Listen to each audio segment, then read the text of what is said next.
como você vai receber, como você vai tocar, o abraço de mão, o aperto de mão, o abraço, o paladar, né? Uma água saborizada, um café ou uma água, um suco. Sempre depois das minhas cirurgias, né, no meu consultório, a minha secretária ela vem com um suco para o paciente, da preferência dele, e um analgésico. Por que isso? Porque o paciente já sai dali medicado, ele já sai dali cuidado. E depois de todas as orientações pós-operatórias, a gente dá um gelinho para ele não ter nem que se preocupar em buscar gelo. E agora eu mandei fazer umas bolsinhas que ele põe assim do lado e ele não precisa nem ficar segurando o gelo.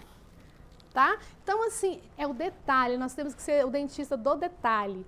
Dizem que para você observar o resultado da sua liderança, você tem que olhar para o seu produto, o serviço que ela oferece. Então, é a qualidade do produto, é a limpeza, é o detalhe, aquela coisinha, né? A Carol, um dia foi no consultório, ela entrou no banheiro, ela tá lá passando creme, aí lá vou eu com o papelzinho lá no espelho, limpando ela. Que toque bom é esse? Porque realmente a gente tem esse cuidado de estar tudo sempre muito limpo, tudo sempre muito organizado para o paciente, tá? E o olfato. Então eu gosto muito de aromas de ambientes porque quando o paciente ele estiver em algum lugar e aquele cheiro lembrar do seu consultório ou a música lembrar, ele vai lembrar da experiência boa que teve no seu consultório. Ou não, né? Mas espero que seja boa. A gente tem que entender os tipos de clientes. Por exemplo, os mais conscientes são os pacientes dos sonhos, mas olha só, eles estão no ápice da pirâmide, são poucos. Quem são esses pacientes? São aqueles pacientes que já fez tratamento com a gente, já fez negócio com a gente, ele sabe do nosso trabalho, da nossa qualidade, ele só quer que você passe um orçamento para ele e pronto. Já está tudo certo. É muito fácil vender para esse paciente. E o paciente que é consciente do serviço é aquele que precisa, vamos supor, de um tratamento ortodôntico, ele sabe que a Anne é ortodontista, mas ele...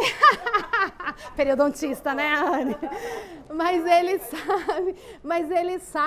Ele não sabe se a Anne é a melhor opção para ele nunca fez negócio com a Anne. Né? Ele não sabe se ele tem que fazer comigo ou com o vizinho. Então, esse paciente, a gente tem que conquistar ele, a gente tem que mostrar conhecimento e para que ele, né, nos escolha como opção.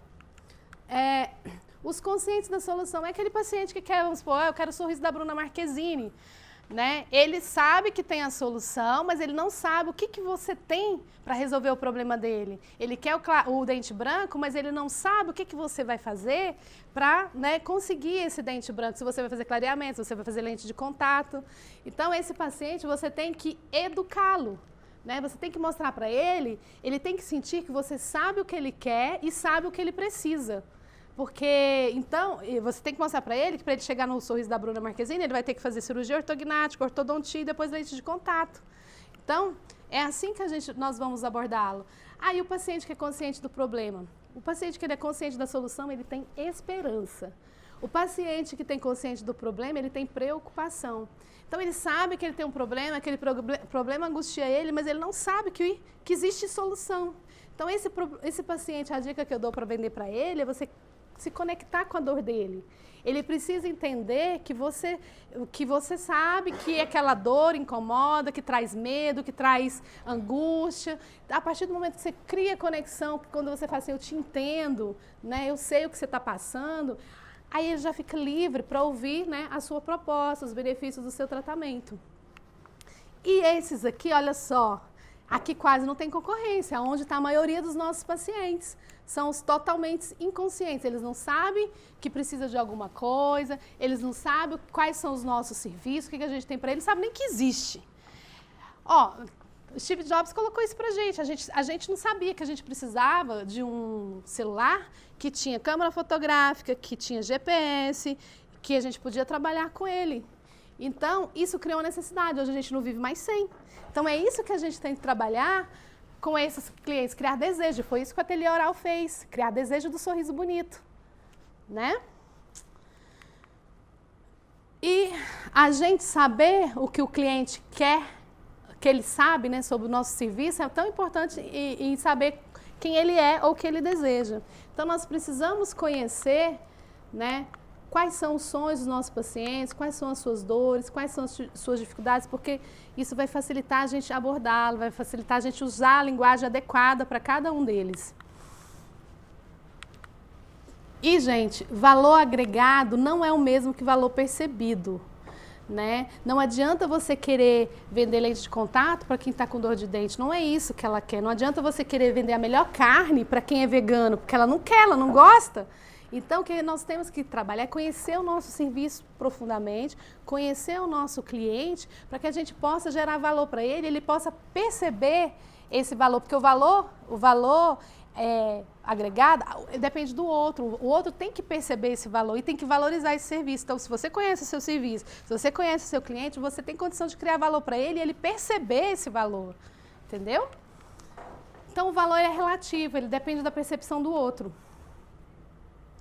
E às vezes nós temos que vender, essa frase eu acho que é do Érico Rocha, você tem que vender o que o cliente quer, mas entregar, né, o que precisam. É aquilo que eu falei, ele quer o sorriso da Bruna Marquezine, mas ele precisa fazer muita coisa antes, né? E às vezes também ele não sabe o que quer. Eu tinha um paciente que ele veio no meu consultório e ele foi indicado para fazer implante. E ele não tinha os dentes, os 4 incisivos e alguns dentes posteriores. E aí eu falei para ele assim, o senhor quer fazer implante por quê? Parece óbvio, né? Ele não tem dente, quer fazer implante para pôr dente. Mas não é tão óbvio assim. Você sabe o que ele me respondeu? Ele falou assim, doutora, é o seguinte, essa PPR, ela me dá muito problema, porque ela quebra que sai até a gengiva. Então, gente, o que ele queria? Ele não queria implante, ele queria uma prótese que não quebrasse, né? E eu falei para ele, olha, é o seguinte, o senhor precisa primeiro, você só mastiga com os dentes da frente, nós precisamos fazer uma reabilitação, melhorar a sua mordida, fazer novas próteses, essas próteses vão servir de guia depois para fazer o implante, porque se eu fizer implante no senhor agora, o senhor vai gastar muito dinheiro, porque precisa de enxerto, e não vai resolver seu problema. E ele fez. Pergunta se ele já tem 4 anos esse caso, se ele quis fazer implante. Ele não quis até hoje. Toda vez que ele vai, e aí, vamos fazer, né? Agora é o momento. Aí ele, não, doutora, tá bem assim. Por quê? Eu consegui entender o que ele queria. Qual era realmente o que estava incomodando. E assim...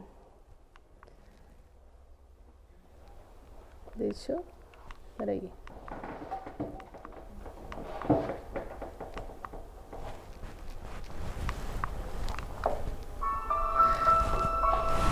Você não pode impedir que ela tenha medo do escuro. Você não pode impedir que ela caia da bicicleta.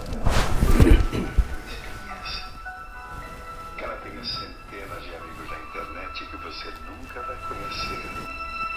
Você não pode impedir que ela se apaixone pela pessoa errada, que ela chore por amor, nem que ela fique sem seu colo um dia.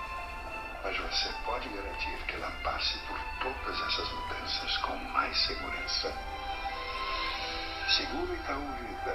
O mundo muda, mas o cuidado com a segurança da sua família não muda nunca. Itaú, feito para você. Gente, esse vídeo é perfeito. Ele vai no ponto fraco de quem é pai. Ele fala assim, você não vai proteger seu filho disso, você não vai proteger que ele sofra bullying, você não vai impedir que ele sofra na vida. Ele quase fala assim, você não vai impedir de muita coisa, e a única coisa que você pode fazer por ele, que é comprar um seguro de saúde, você não vai fazer. É quase isso, até eu que não tenho filho, não tenho vontade de comprar um seguro de saúde para um futuro filho que eu possa ter. E é isso, porque as pessoas compram sonhos, elas compram os benefícios que aquele serviço vai oferecer. Quando a pessoa vai comprar um carro, ela não está muito preocupada no objetivo principal que foi criado, que o objetivo principal é transporte. Ela tá pensando nos benefícios que aquilo vai proporcionar. Vou chegar mais rápido no trabalho, vai me proporcionar conforto. Então é isso que as pessoas compram. E nós tomamos decisões baseado na nossa emoção. A maioria das pessoas compram as coisas baseadas na emoção, que é o sistema límbico. E às vezes a gente usa a razão para justificar, né? Às vezes um ato insano. Insano assim, tô brincando, é porque às vezes você olha na vitrine uma roupa bonita, você não está precisando de roupa, você está com o orçamento apertado, mas você se apaixona por aquela roupa. E aí você começa a pensar, nossa, mas essa roupa combina com a minha bolsa, que combina com o meu sapato, que nananana. E você começa a criar razões para você comprar. E você compra, entendeu? Então, as nossas decisões é muito baseada na emoção. E hoje, gente, quais são os nossos maiores inimigos de venda? Quais são? Por que as pessoas às vezes não compram da gente? E a gente tem que pensar nisso. O paciente vem na primeira consulta, você já avaliou ele, você já sabe o que ele quer. E aí, antes de você entregar o planejamento, já pensa, se ele falar que é falta de dinheiro, eu me planejei, eu vou segmentar o tratamento dele, eu vou falar para ele quais são as prioridades, você já se adianta, vocês já estejam preparados para essas perguntas.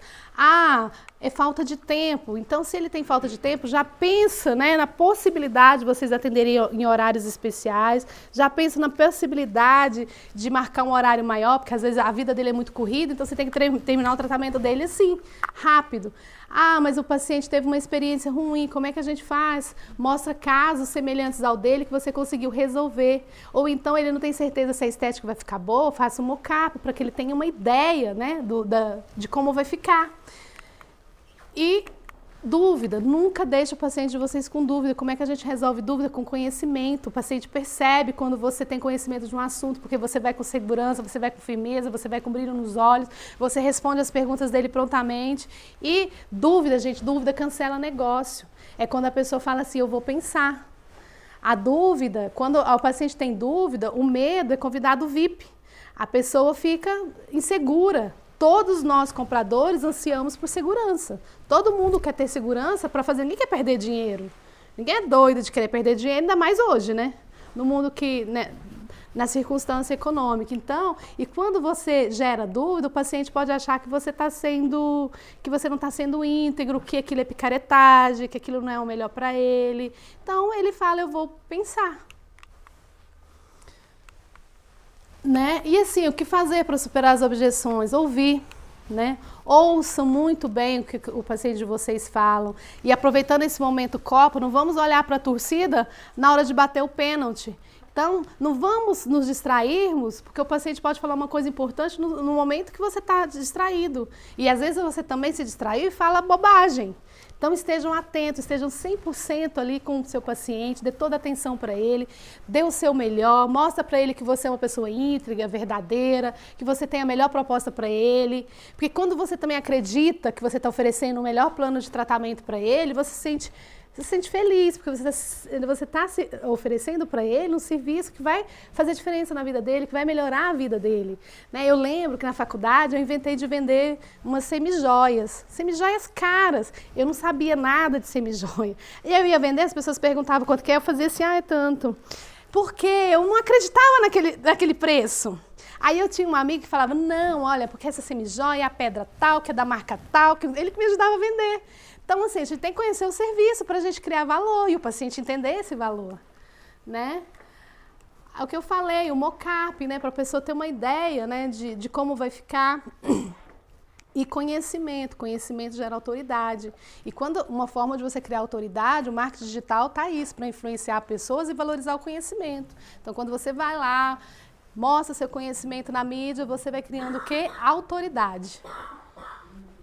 E, gente, promovam relacionamentos e não transações comerciais, porque o relacionamento é duradouro, as transações comerciais, elas são passageiras. E sempre depois da primeira consulta, o que a gente faz com os nossos pacientes? Nós mandamos uma carta de boas-vindas, você pode entregar isso no momento da consulta, você pode mandar por WhatsApp, pode mandar por e-mail, você pode fazer um vídeo, você pode também agregar um breve currículo para que ele conheça melhor você. O meu protocolo é aquilo que eu falei na segunda consulta, né? No consultório, o que eu faço? Eu monto o DSD já com todo o planejamento do paciente, e ali eu vou lá na cadeira, faço o mock-up, fotografo. Aí, gente, fotografar rosto, se a gente fotografar assim, o mock-up é feio, né? Então, a gente fotografa o rosto, já coloca lá uns depois e logo em seguida já coloca os valores. Quando a pessoa se vê ali, ela já muda. O que eu criei? Eu trabalhei com a emoção dela, eu trabalhei com os benefícios, né? Já mostrei para ela os benefícios. Ela já te vê fazendo selfie, ela já te vê com batom vermelho, ela já se vê, nossa, que legal, né? Que bacana. Um vídeo educativo, até que eu falei para o Wesley, que ele estava, né, falando ia vender um tratamento periodontal. Eu falei, Wesley, mostra um vídeo educativo sobre doença periodontal. É uma terceira pessoa, é uma venda indireta, é uma terceira pessoa reforçando aquilo que você já falou para o seu cliente. E essa segunda consulta ela é muito importante, porque aqui é onde você vai entregar os valores, é onde você vai entregar o seu cronograma de tratamento. Como eu falei, tem opções, né, sejam flexíveis ou não, isso vai depender do objetivo da sua empresa, de como você trabalha, mas eu acho que a gente tem que ser resiliente, a gente tem que facilitar de forma que não nos prejudique o recebimento do paciente. E estudar as estratégias antes, é aquilo que eu falei. O que é prioridade, o que ele tem que fazer primeiro, o que ele pode deixar para depois. Porque quando ele te perguntar, já está tudo na ponta da língua. Eu trabalho com contratos, é nessa hora que a gente assina o contrato, é nessa hora que eu passo os consentimentos informados.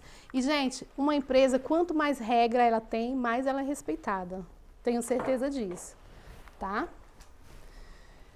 Aí vou falar um pouquinho como nós vamos evitar faltas, como evitar inadimplência e emissão de notas. Eu emito nota sempre. A gente emite nota, mostra que a gente é uma pessoa íntegra, que a gente trabalha com verdade, o paciente olha diferente, ele vai até perguntar, doutor, e sem nota? Como eu falei assim, não, a gente não trabalha sem nota. Ele te olha diferente no momento que você fala isso. Exatamente. Então, assim, se a gente não concorda com os impostos, a gente tem que discutir em outro lugar. Mas, né? Ver, vamos diminuir e tal, mas a gente tem que pagar. A gente tem que ser honesto. É aí que a gente mostra a nossa integridade.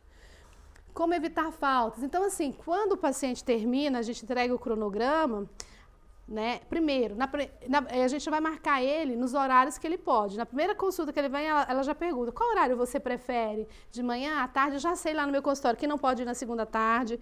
Os aposentados, eles nunca gostam de ir no primeiro horário, nem da manhã nem da tarde, porque eles gostam de dormir. Eles não gostam também no final da tarde, geralmente eles gostam de no meio da manhã ou no meio da tarde. Então, não vou marcar ele no horário que ele não vai poder, né? Então, aprenda a conhecer os horários e hábitos do seu paciente para que você possa marcá-lo no horário que ele possa realmente estar lá. E quando entregar o cronograma, a secretária fala assim, olha, nós vamos mandar uma mensagem confirmando, né? Lembrando, não é nem confirmando, desculpa, gente, lembrando que você confirmou já esses horários com a gente, porque quando ele marca com você, ele já está confirmando que pode ir. Então, depois você vai só lembrá-lo. E se o paciente é muito esquecido, eu tenho um paciente que ele é muito esquecido, ele trabalha muito e tal, o que a secretária, ela manda uma mensagem de antes, se ele está atendido 4 da tarde, ela manda outras 2, para ele não esquecer. Então, isso é uma forma da gente evitar faltas. Né? É o que eu falei, mandar uma mensagem lembrando, né, da consulta. E, gente, se o paciente faltar na minha consulta, ele sabe que se ele faltar, ele vai demorar uns 20 a 30 dias para repor aquela consulta. Porque as pessoas valorizam o que é difícil, o escasso. Antigamente, nós valorizávamos o alumínio porque o alumínio era escasso. Hoje, o que é precioso? Hoje, o que a gente valoriza? O diamante. Então, o paciente ele vai faltar onde for mais fácil para ele remarcar.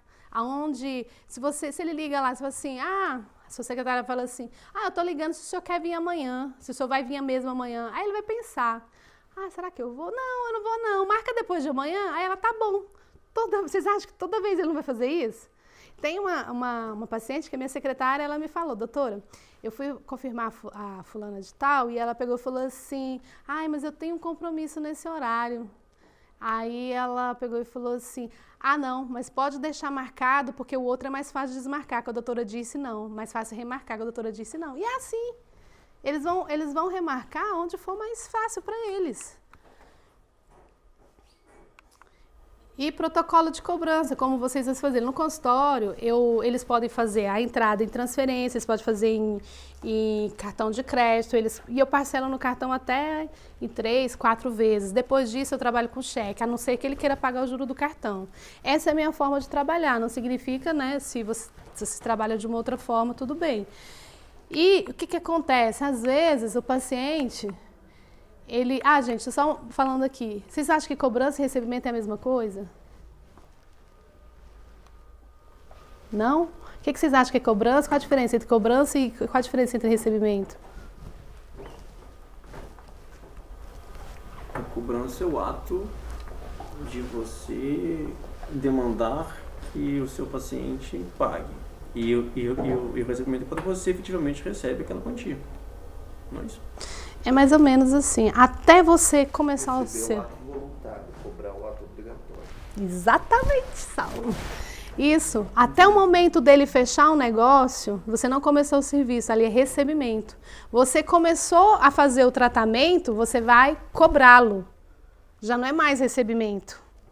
É exatamente o que o Saulo falou. Então, nós temos que procurar fazer o recebimento e não cobrança do nosso paciente, entendeu? Por isso que eu falei, estabeleça contratos, tudo bonitinho, tudo antes. Mas o que acontece lá no consultório às vezes? Como eu trabalho com cheque, às vezes eles falam assim, doutora, eu não trouxe todas as folhas de cheque, posso trazer na próxima, o restante? O que a minha secretária fala?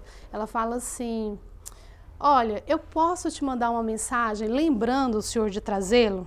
Ela está pedindo permissão. Eu posso mandar uma mensagem lembrando? Ou então ela fala assim, ou o senhor prefere que a gente manda um boy da nossa confiança para receber? Ele tem duas opções. E geralmente isso tem dado muito certo, a gente não tem tido problema. E assim, lá no meu consultório, eu que passo todas as formas de recebimento. Olha, o senhor vai dividir em tantos e tal, mas quem recebe é a secretária, tá? E receber na medida em que o paciente foi tratado. Quais são os riscos, né? O paciente, às vezes, ele pode faltar à consulta porque não tem dinheiro. Ele pode ir na consulta, mas dizer que não tem dinheiro. Porque ele não entendeu